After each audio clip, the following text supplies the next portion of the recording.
I have a relative who once told me, paraphrasing, "I've lived through 3 end of the worlds.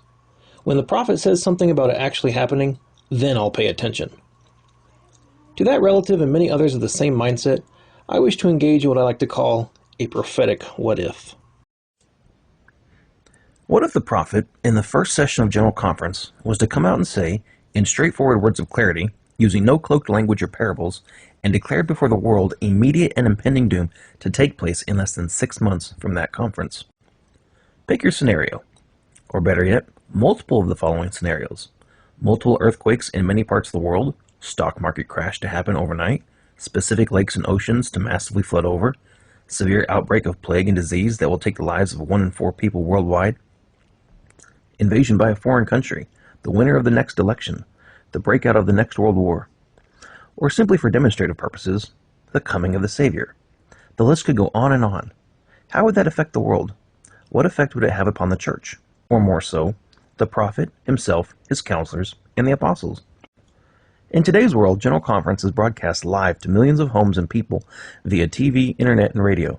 Anyone from active member to anti-Mormon alike can listen in. Various newscasters publish highlights of conference, putting their own personal twist on things said, some speaking positive of the brethren, and others negatively. So what if a message of impending doom or specific prophecy was to be uttered live for the whole world to see, to be available in writing the very second it was spoken? In some cases, such as natural disaster or a stock market crash, the economy would quickly tank. Grocery stores would go empty within hours, people would quit going to work, etc. Commerce would completely shut down. Riots would break out, etc. People in towns and cities, such as Utah and Salt Lake counties, where the LDS population is very high, would see entire economies break down overnight.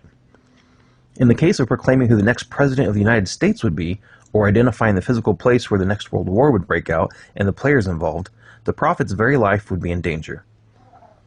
And just what if the prophet declared the coming of the Savior to be within the next 6 months? How would that affect the lives of church members? Would faith be strengthened or weakened? On one account, any such announcement would serve to help strong and active members prepare for the coming destructions or coming of the Savior, but it would also give the enemies of the church an upper hand on the Lord's plans for his people. Similarly, when Martin Harris lost 116 pages manuscript, the Lord revealed to Joseph Smith that had he retranslated them, wicked and conspiring men would have come forward with their own translation, contradicting the true translation. Doctrine and Covenants 10, 5-14. Hence he was commanded to translate Nephi's record instead. If Joseph had retranslated it, the enemies of the church would have been out for blood almost immediately. On one end, to simply discredit the Lord's prophet, and on the other, to literally take his life. Such is the caution the brethren today must similarly take, sometimes by way of command, not knowing who their friends and enemies may be. Due to the very public nature of today's world, the church and its leaders are under constant 24/7 scrutiny by the media and society, not to mention members of the church. Anything said in such a context would have a domino effect that would see no end, probably resulting in more harm than good. In the day and age we live in, when and if the time comes for the prophet to declare such major and impending changes to the world, it definitely would not come over the pulpit. Certainly in the days of Jeremiah, a prophet could be so bold as to proclaim to the heads of state what God intended to do to both the leaders and the people. But in today's world, it's just not plausible.